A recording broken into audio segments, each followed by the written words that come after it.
It's very frustrating, and I think anyone that owns one, either you get used to it or you really hate it, and in my case, I don't like it.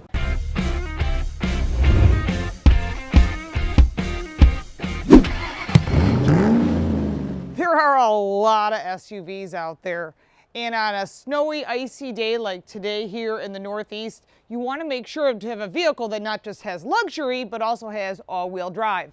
Welcome to Car Coach Reports. I'm Lauren Fix, and this is the 2019 Lexus RX350L. And so I don't break my neck on this ice, I'm going to get in this vehicle, and we're going to go test drive it on the roads, see what it can do, see its comfort level, and see how it might meet your needs. Although the sun may be out, it is very cold outside. It's below 30 degrees. There's still ice on the roads. We still have quite a bit of snow, but that's the Northeast. I know people say, why do you live here?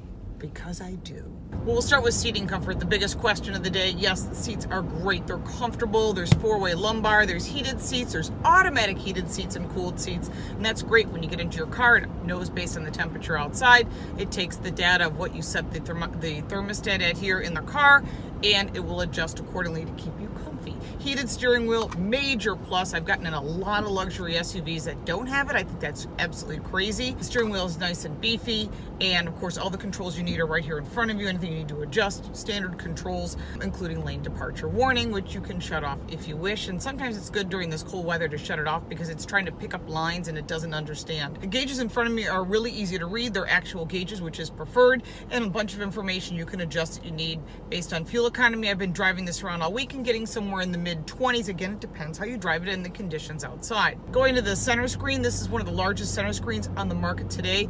I like it because you can get all the information you need. You can also do a split screen, which a lot of manufacturers are starting to do.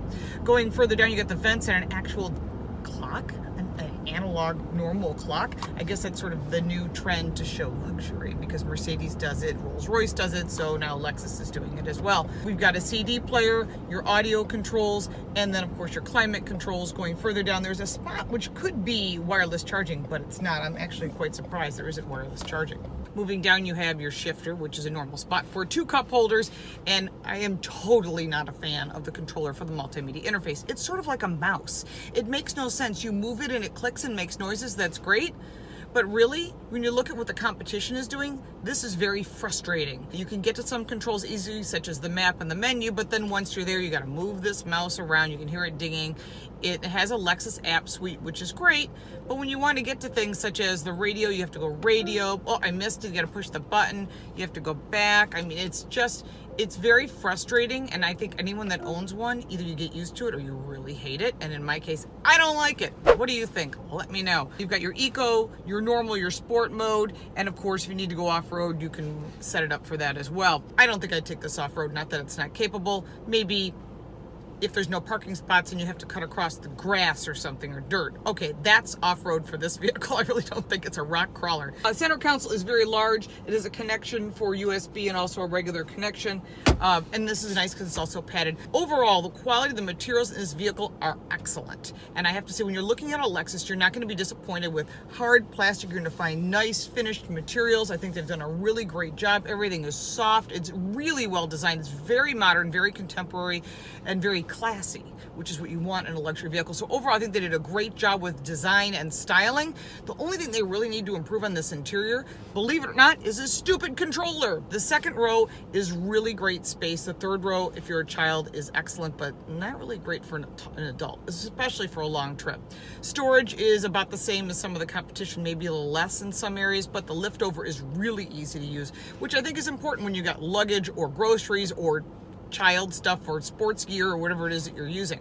One of the biggest things when you're purchasing a Lexus is you will never be disappointed in safety. They always have top safety. You know that when you buy a Toyota, you know that when you buy a Lexus, everything is top of the line. That's why they call it the Lexus suite of safety features. And they've really done a great job because that's what Toyota and a lot of their competitors are known for. So you won't be disappointed from a safety standpoint, but you never skimp on safety. You add on whatever you can, because you can add on cool wheels and upgrade a radio or something later, but you can't upgrade safety. brakes are great. The handling is nice and tight, nice tight turning radius. Overall, this is a great vehicle. If you like this multimedia controller, you are going to love this car. If you hate this, you might want to look at the competition. If you like this video and you want to check out some other ones that we've done, because we've reviewed every single competitor, we have our pros and cons listed down below, as well as links. You can check up there for our latest video. Click down there for what YouTube suggests, and right over there for subscribing. Make sure to ask us your questions. Believe me, we'll answer them. Thanks so much for watching. We'll see you next time.